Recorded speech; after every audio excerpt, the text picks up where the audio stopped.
Hi guys, Jen here with How Jen Does It. Today I'm sharing 10 resolutions to make for 2018. So I can't believe 2018 is coming up very soon. I'm actually recording this video before Christmas just to have everything all set, but it's coming up really soon. So I wanted to share 10 resolutions to make for 2018. So the very first one is to quit worrying so much about what other people think. We hear people's opinions all the time about everything, and I think because of social media and just the constant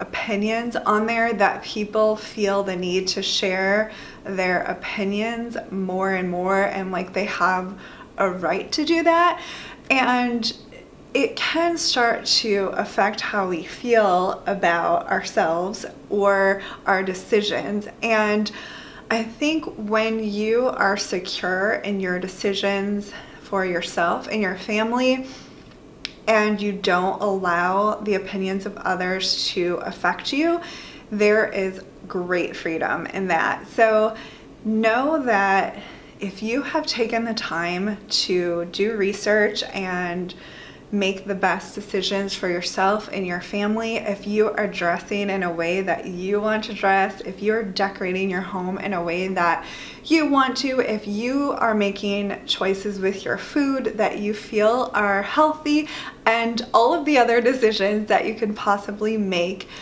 don't worry about what other people think of them, because you are responsible for how you live and what you do, and you can have enjoyment in your home and in your dress and in all of those things, and it really shouldn't matter what other people think. Resolution number 2 is to make sleep and rest a priority.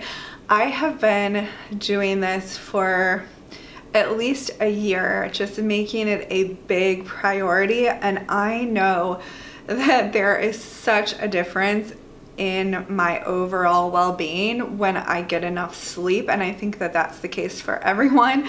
We feel so much better when we are rested, but there is this temptation to just keep working and push ourselves because there's always so much to do, and we are always busy, and there's always one more thing to do, and the first thing to go is sleep.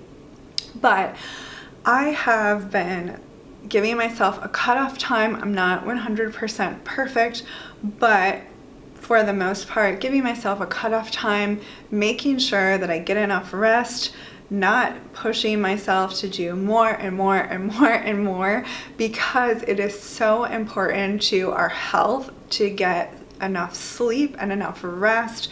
Our bodies need sleep, and it is a need that we need to make sure we make a priority. And not getting enough rest, not getting enough sleep can definitely affect our mental state as well, and it can lead to depression. It can cause us to be more agitated because we're tired and just frustrated. And so I think to live a good quality life, we need to make sure that sleep and rest is a priority.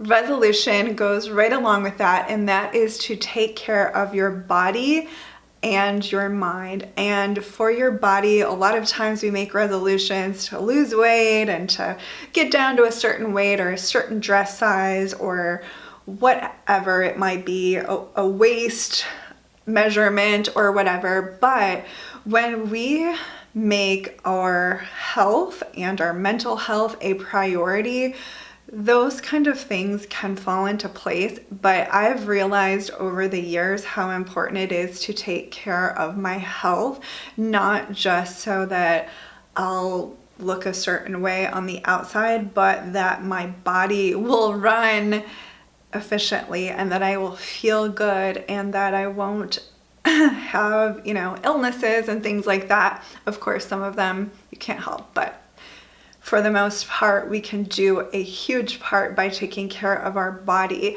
It's also so important to take care of our mind and make sure that we're not allowing things in our life that cause us to feel really negative and really down. And if we need help in those areas, to make it a priority and to get help and to get counseling. And if we have situations or relationships that are just bringing us down and tearing us down, realizing that none of us deserve that, and we need to speak up, and sometimes we need to make decisions that might be hard, but our physical and mental health is so important, and really we're the ones who can make a difference in that, and we are the ones who ultimately have the responsibility of making sure that we're doing our part, that we're eating good foods, not that you can't ever have a treat, that we are being physically active, that we aren't doing things that are going to damage our health. And also we can make sure that we are putting things into our mind that are encouraging and uplifting, and not allowing people or things to tear us down and make us feel negative. So taking care of your health, both your body and your mind, are so important, and I think that they are great resolutions to make. The fourth resolution I wanted to share with you is to stop comparing yourself to others. I'm sure pretty much all of us have heard comparison is a thief of joy, and that is so true. We all have our own unique gifts and abilities. We all have different lives, and we all have hard things that we've either gone through in the past, are currently going through, or will go through. No one has a perfect life. No one is perfect. And I know sometimes on social media you see Instagram photos or on social media or YouTube, and it's easy to think that someone has it all or whatever, and it doesn't mean that they are being fake if they don't spill all of their problems, because they don't necessarily have to share everything, and you just see such a small portion of their life. And with Instagram, there's filters and all of this. And, you know, someone may take a food picture and like the rest of their kitchen is a big mess, or it might not be, but it doesn't matter. Comparing yourself to others can definitely steal your joy, and just know that everyone has things that they are good at. You have things that you are amazing at, and they are different than that person that you might compare yourself to.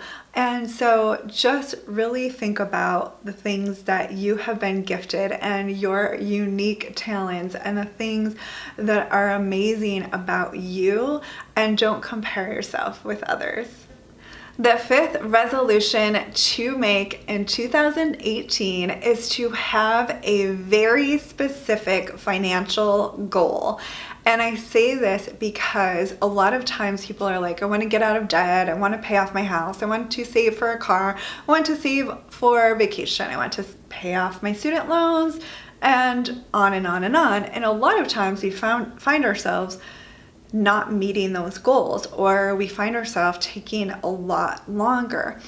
And I wanted to share that having a very specific goal for your finances helps immensely. So what I mean by that is, instead of saying, I want to be debt-free, have a plan, have a dollar amount per month that you're going to put toward that debt, have a date that you want to have that debt paid off, or if it's your mortgage or whatever, or if it's a savings amount, like we want to go on this vacation. So we're going to put X amount of money away into a savings account every single month, and then we will go on this vacation on this day or this week or this month. And just having that specific goal in mind will really help you to stay on track. Also make it realistic. If you cannot pay $400 or X amount of dollars a month on your debt or your student loans or whatever it might be. Don't make that your goal. Make it very realistic, and then if you have extra, you can add to it. But this helps you to have a focus, and it really will help you to meet those goals. The next resolution is to stop negative self-talk. And some of us may not even realize what we say about ourselves in our mind or to other people, like, oh, I look so bad today, or oh, I'm not good at this, or oh, I'm not good at that, or I'm this, I'm that. And it really can bring you down. And it's not to say that you have to be like, I'm so great and conceited or anything like that. But if you're constantly like picking at yourself or telling people that you're this, that's what you will be. I am so lazy. I'm so lazy. I just can't get up and get stuff done. I don't know what my problem is. I'm so lazy. You will fulfill that. You will start to just be that way. And if you're constantly looking in the mirror, picking yourself apart, it's just going to affect you so much. So rather than speaking to yourself or about yourself negatively, we don't have to be conceited or like, I'm so great or anything like that. But just think about the traits that God has given you, the abilities that you do have. And if you find yourself beating yourself up or speaking negatively to yourself or about yourself, one thing that you can do is every time a thought like that comes into your head, say lazy. I'm so lazy. Instead, say, all right, am I really lazy? What did I get done today? I got the kids to school. They were all dressed, taken care of, had breakfast. They have a lunch. And I am going to start some laundry. I'm not lazy. I've done all of these things. Or I volunteered for this and I got all of these things done for this, whatever you volunteer for, or what have you. Just really think through and say, is that really true? Am I really this? And the more you pay attention to it, the more you can eliminate that negative self-talk, and it will help you mentally so much. Try it. The next thing is to quit using food for a punishment or a reward. I see this all the time. I have been guilty of doing this myself, where you'll work out really hard because you're going to eat this later, or you think about and talk about all the calories in a meal instead of just enjoying the ice cream. And I remember reading the Madam Chic series from Jennifer L. Scott. She's the Daily Connoisseur here on YouTube. I just love her. But in her book, she mentioned that French women do not do that. While they're eating a really rich meal, they don't talk about the calories in it, or that they're going to have to burn this off later or anything like that. They just enjoy it. And I'm paraphrasing. I don't know her exact words. I'm sure she said it a million times better than I am.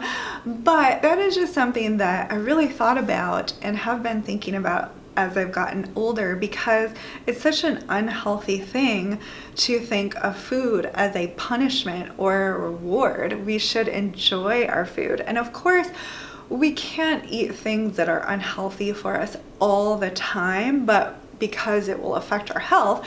But when we do sit down and have like this rich, delicious meal on the holidays or wherever, or go out for ice cream, we should just enjoy it. It isn't a reward because we worked out extra hard or we did this.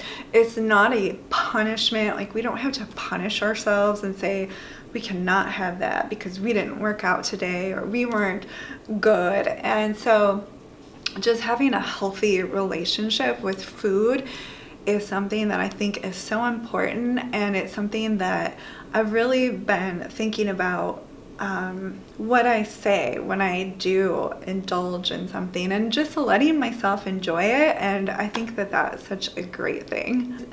The next one I wanted to share with you is to let go of things that do not bring you joy and things that you do not use.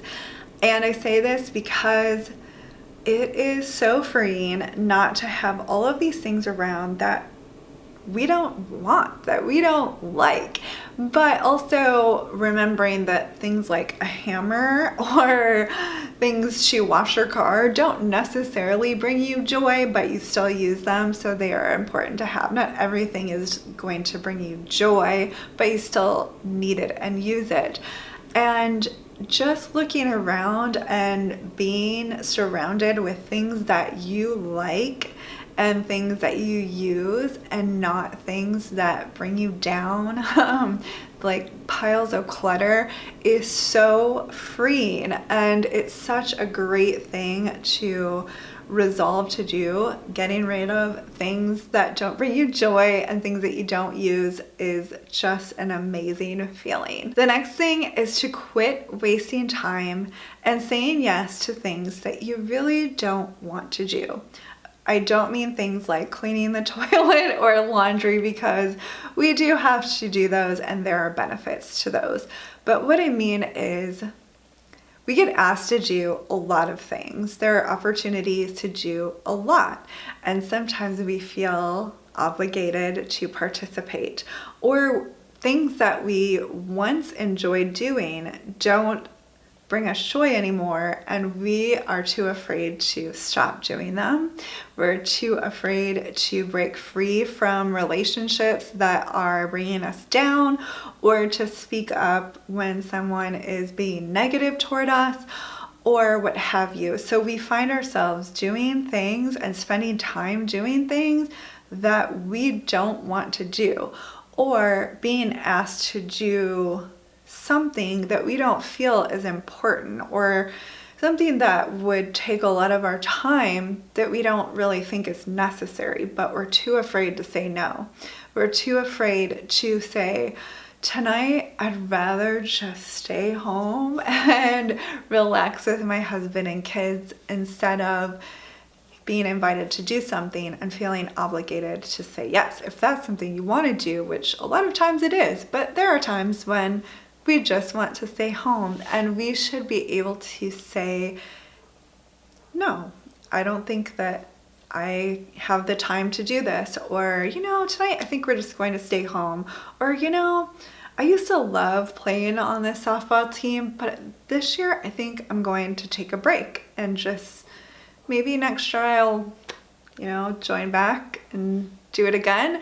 But for now, I just want to take a break. And it is okay, because we only have so much time, and we shouldn't be spending it doing things that do not bring us joy and feeling obligated to always say yes. And this also applies to having a very full plate and being asked to do lots of things, and having a heart that wants to help lots of people, but feeling so overwhelmed. It's okay to say no, and it doesn't mean that you're not helpful. And knowing how much you can handle will really help you to have a more fulfilling life. Okay, the last one I wanted to share is a great resolution for everyone, and that is to be kind. We see so much negativity. We see so many mean and nasty things out there. And we, as one person, can make a difference. We can choose to be kind. We can be kind with our words. We don't have to say every single thing we think. We don't have to share negativity. We don't have to share our opinion all the time. We don't have to be mean. We can look for ways to be kind to people. We can cheer people up simply by showing that we care about them, that we're interested in them.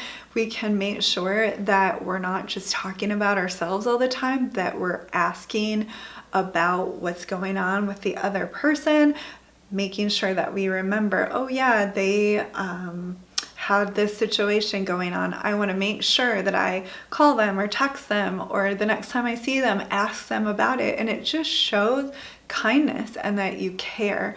One thing that I was talking about recently with someone is handwritten notes and how that is really dying out. And I know it's a lot easier to just send an email or a text, and I do that too. And I don't send as many handwritten notes as I used to, but I think that making sure that I do that will be such a nice thing to do, and it's a way to show kindness, taking the time to select a card or to get out your stationery and write a letter in your own handwriting, to put it in an envelope and to mail it.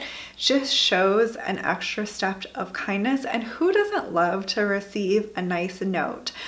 Also, just showing appreciation for people in your life. This world has become negative in a lot of ways, and you don't know what a difference a kind word can make in someone's life. You should definitely tell people that you appreciate whatever it may be. If it's a person that really helped you out when you were out somewhere and you needed some help, let them know how much you appreciate it. If someone is extra nice when you go get your coffee, say thank you and you really appreciate their kindness, or they're so positive and you just love that, or whatever fits your personality, whatever seems natural to you. Tip people who, you don't necessarily have to tip, but if they do a great job, tip them. It only costs a couple dollars sometimes, like when you're getting coffee or at a sandwich shop. Say hi to the man or woman who picks up your garbage and just wave and say thank you, and just show that you appreciate people. And we can make a huge difference just by being kind and not always being negative or feeling the need to share all of our opinions, but just looking around for ways that we can be kind. So I hope you enjoyed this video, and this gave you some things to think about and some things that you can do to improve your life in 2018. I really appreciate you guys. I thank you so much for watching and for commenting, and I am so glad to have you all as part of my life. So I hope that you have a wonderful 2018.